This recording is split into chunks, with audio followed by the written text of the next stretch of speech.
This is But Why, a podcast for curious kids from Vermont Public. I'm Jane Lindholm. On this show, we take questions from curious kids just like you, and we find answers. Here at But Why, we don't mind talking about things that might make some adults, and maybe some of you, feel a little squeamish. So today's episode is about something you're probably not supposed to talk about at school or the dinner table or in polite company. But it's okay to talk about it here on But Why. Maybe just don't blast this episode on speaker unless you've warned your adults. We're going to talk about pooping and farting today. We all do it, but there's a lot you probably don't know about how your body processes waste, why it often smells, and other questions you might sometimes be afraid to ask. So today we're going to talk with someone who has written a lot about how and why we poop and fart. But before we get into all of your questions, I know some of you are probably already dying to make your best fart noise. There are lots of methods. I mean, you can just use your mouth like this. You can use your mouth and your hands.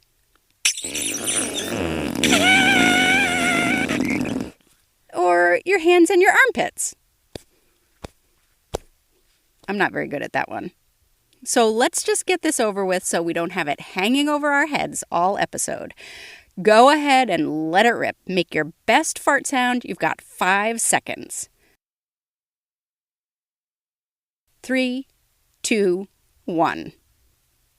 Okay, that's enough. No more fart sounds. At least, no more fart sounds until you've listened to the whole episode. Deal?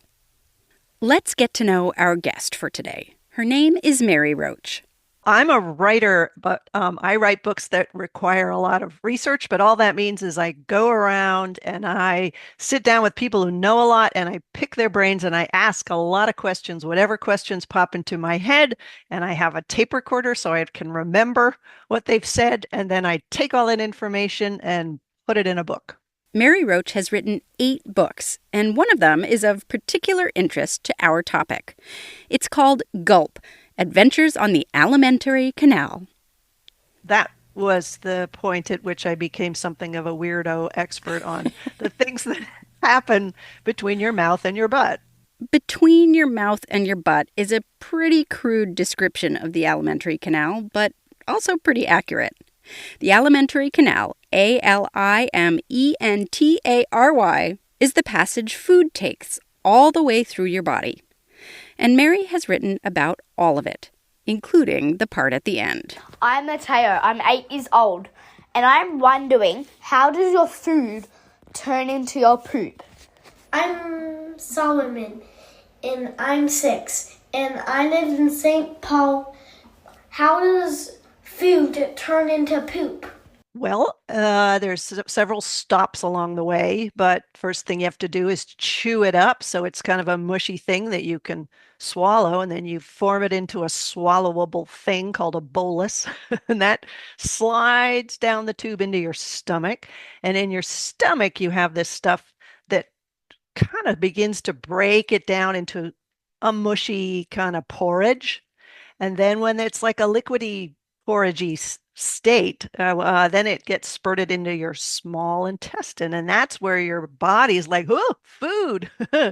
This looks good. I always thought your stomach was where food got broken down and turned into nutrients.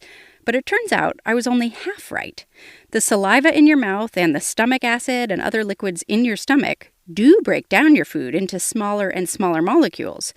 But most of the nutrients you get from your food are absorbed into your body in the small intestine.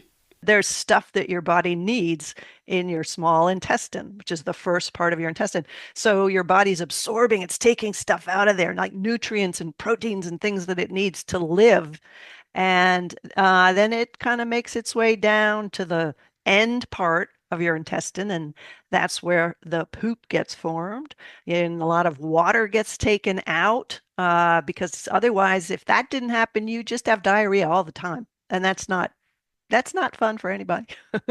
So a lot of absorption happens there and more breaking down. And then what you end up with is like the stuff that your body can't use, lots of fiber and stuff that will turn into poop. So that's sort of the very simple summary of what happens after you put food in your mouth.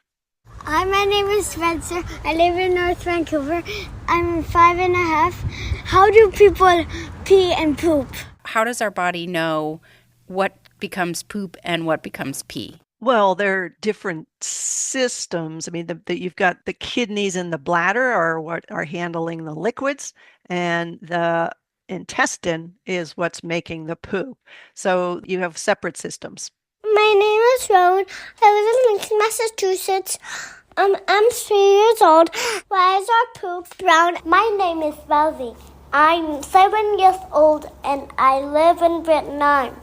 My question is, why poop is almost always brown? That has to do with these substances that are secreted that are called bile and bilirubin. These are, it's kind of like, dyeing a shirt. It's brown stuff and it dyes the material brown, basically. Bile is a substance that breaks down fats in your small intestine, and it's a yellowish-greenish color. Bilirubin is made when your red blood cells break down. It's yellow, and it's making its way out of your body with the rest of the waste. So those two substances mix with the fiber and fats and other food waste, and it all turns brown. Of course, your poop can range in color depending on what you eat. If you've ever eaten beets, for example, that can kind of dye your poop red. And if you go to a party and eat cupcakes with a lot of extremely blue frosting, you might have green poop the next day. I am Sam. I live in Dublin, Ireland. My age is 7. Why do poo smell so bad? Well, I should start out by saying it doesn't smell bad to everyone. If you have a dog, I think your dog is pretty excited about that smell. So for or flies like that smell. It's like that's a place they want to go visit. So it's a little bit up to who you are in terms of whether you think it smells bad. But when food gets broken down from what you saw on your dinner plate, by the time it goes through your guts, it's broken down into much different things, very basic building blocks of food. And some of those smell. Hydrogen sulfide, smelly substance. There's a bunch of different, very basic chemical pieces of poop that smell like, well, there's lots of different smells, rotten eggs. And it's, people think about that it might have been something, not to get into evolution here, but, it's a substance that nobody should be eating because there's lots of, can be dangerous things in it. So if it smells really bad, that's a way to tell your brain, stay away. So we may have evolved to hate that smell because it can be dangerous stuff. But why does it have different scents? It depends on what you're eating. So if you're eating a lot of meat tends to break down products, the things that meat gets reduced to in your gut, those tend to be stinky. Vegetable stuff, not as much. Like the horses and deer and animals that don't eat meat have a very different smell. So it's also some spices tend to really make a strange or interesting smell in your poop, but it's often meat products that produce the stink. You mentioned that not every creature thinks poop smells bad. Flies, for example, really like the smell. They're attracted to it, and Theo wants to know why. I am 5 years old. I live in Bronson, Michigan.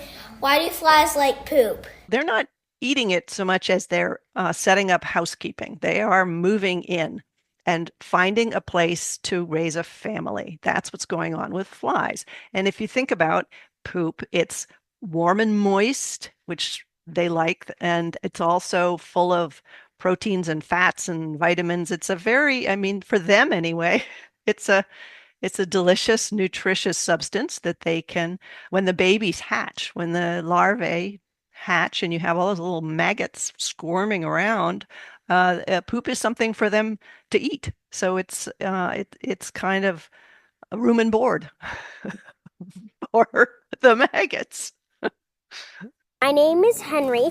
I am 7 years old. I live in Brooklyn. How many germs are in 1 ounce of poo? Oh gosh, I'm going to say trillions. I haven't done the counting myself, but just a crazy, crazy amount of bacteria. I'd have to check this, but I think by weight, dry weight, not all the liquid in poop, but in the dry ingredients in poop, it's mostly bacteria. There's so many trillions of bacteria happily living in your gut, keeping you healthy, just doing their bacterial thing. It's so weird. There are like more of them than you, I think. Mary might not have done the counting, but you know who has? The Centers for Disease Control and Prevention. The CDC, as it's abbreviated, says each gram of poop has 1 trillion germs. But Henry asked about an ounce, not a gram, so we need to do some math conversion. 1 ounce equals about 28 grams. So 1 ounce of poop has 28 trillion or so germs. We are just big bacteria farms. Just production company going about its business in there. We do need them. Why are bacteria good for us? If you didn't have them, you would not be able to get nutrition from your food. That's the most basic thing. They break down food, hamburger, an apple, an ear of corn, they break it down. So they have to break it down into really teeny tiny molecules and fats and proteins, things that the cells can take in and feed themselves with. So basically the bacteria are eating the food first and pooping out the things that we need to absorb to live. So you're kind of living on bacteria poop. Your body is constantly replacing the bacteria you lose through digestion. And that's good because we need bacteria in our gut to help us stay healthy. And we need to poop regularly to stay healthy and comfortable too. The food you eat, your diet, can play an important role in how often you poop and how it feels when you do.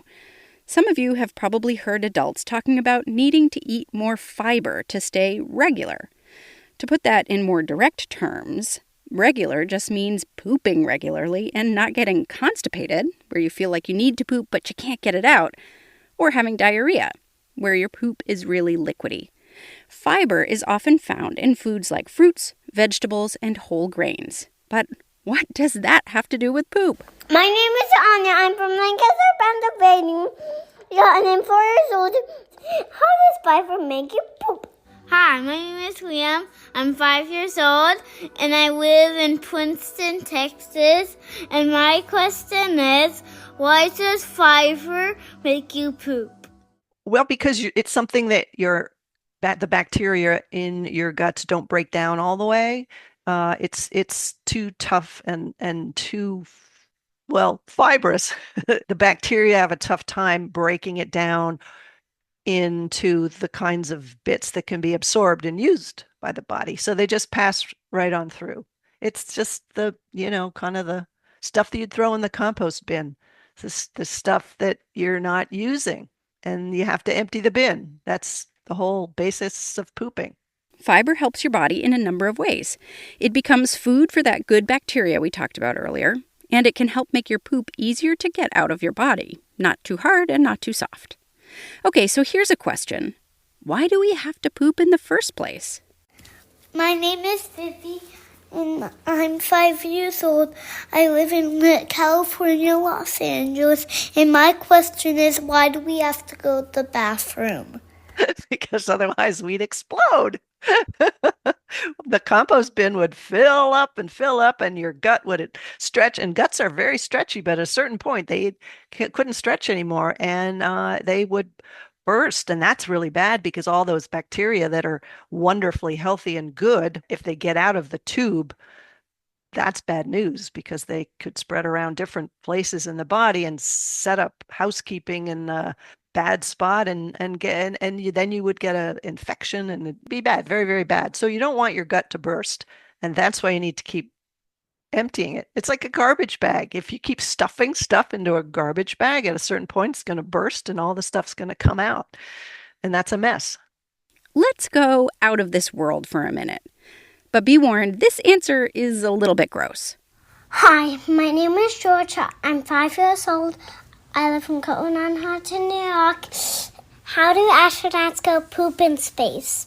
Well, the early astronauts, Gemini and Apollo, those first space missions, they just had this It was a plastic bag with an adhesive ring, like a sticky ring. Then you'd put it over your butthole and you would poop into the bag. And you had, because there was no gravity to pull the poop down towards the toilet, or in this case, the bag, you had a little fingers thing that you stuck your finger. You had to like coax it down into the bag, and the astronauts hated it. I can see why. Yeah, they hated it. And the space capsule smelled like a porta potty by the end of a mission. So when NASA moved on to bigger spacecraft, like the International Space Station, for example, now they have toilets. But without gravity, you can't flush, because flushing requires water falling down into the toilet and whooshing the poop away.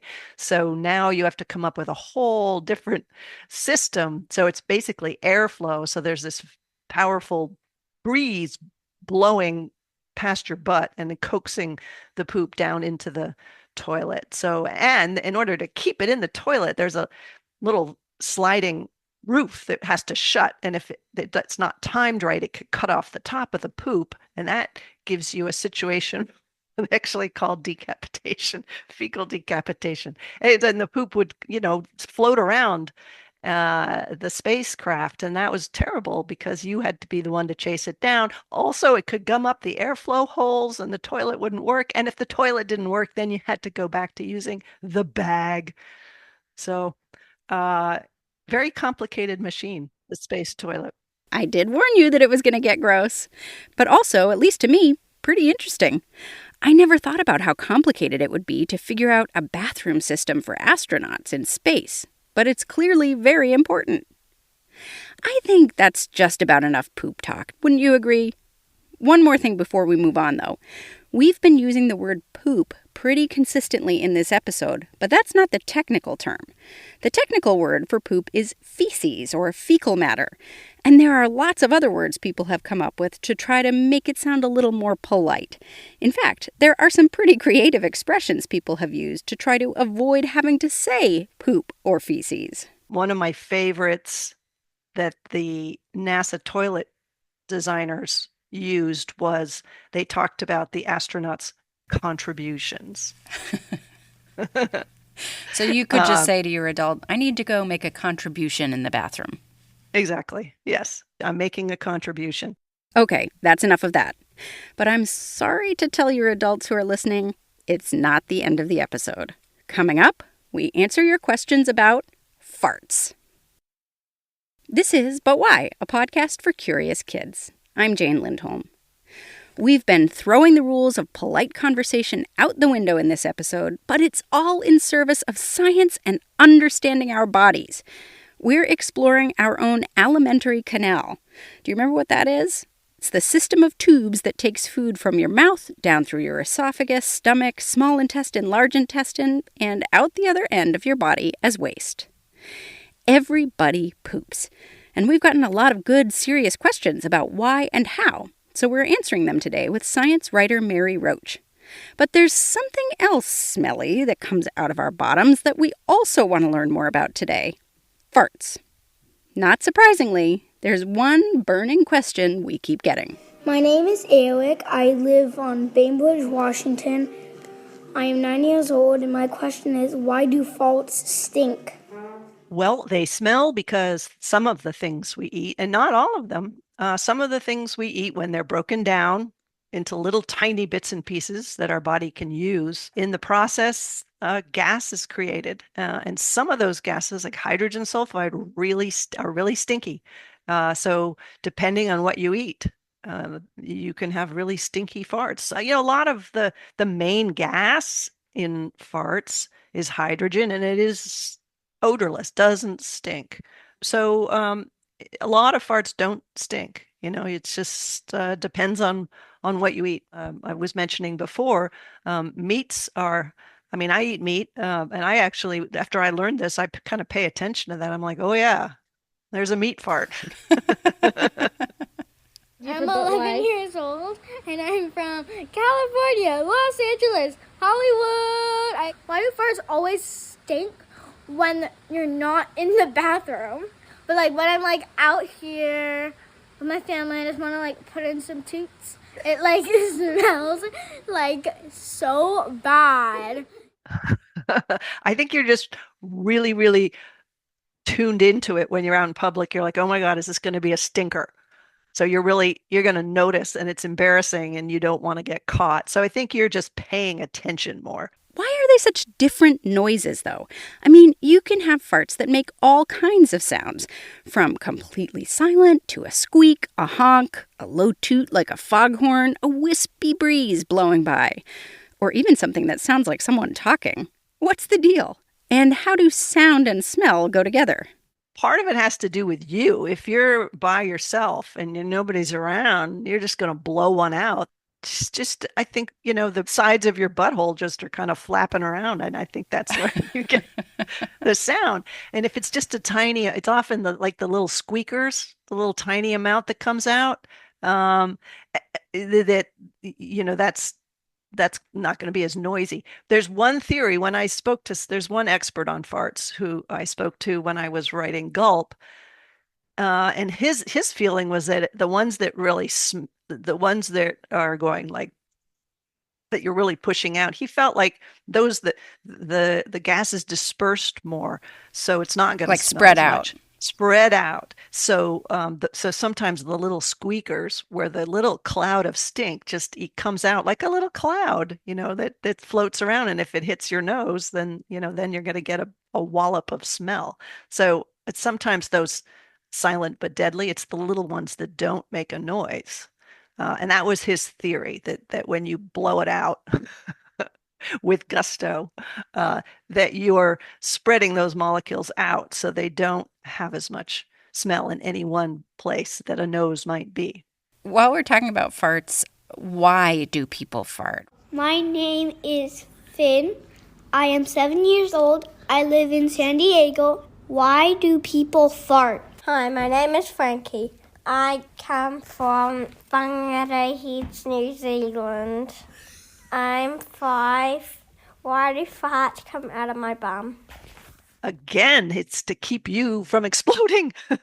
Your gut is it's like a long balloon in a way. It's very stretchy, but it only stretches so far. So if you couldn't fart, and say you ate a lot of food that produces a lot of gas, like bread, and if there was no release valve, your butthole is like a emergency release valve. That means there's like a lot building up in there, and it's time to get rid of it. So really, farting keeps you alive.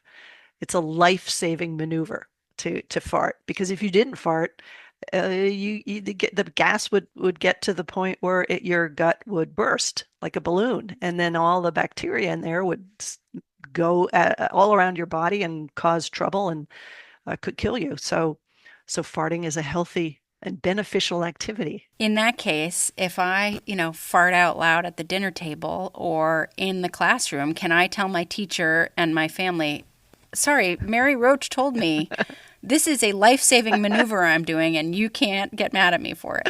Absolutely. Absolutely. And if they say, and who is Mary Roach? You can tell them she is a well-known science writer and the author of Gulp, Adventures on the Alimentary Canal. Thanks very much to Mary Roach for answering our questions today. But I should say before we finish, and I think Melody would want me to emphasize this, talking about poops and farts, or using kind of gross language, or even farting out loud on purpose, you have to be really thoughtful about where and how you do that. Different families and communities have different levels of tolerance for that kind of talk, or different words that they find appropriate and inappropriate. And you don't want to be rude or crude or make people grossed out just for the sake of it. So maybe make sure you're saving your poop conversation for an appropriate time. Like right now.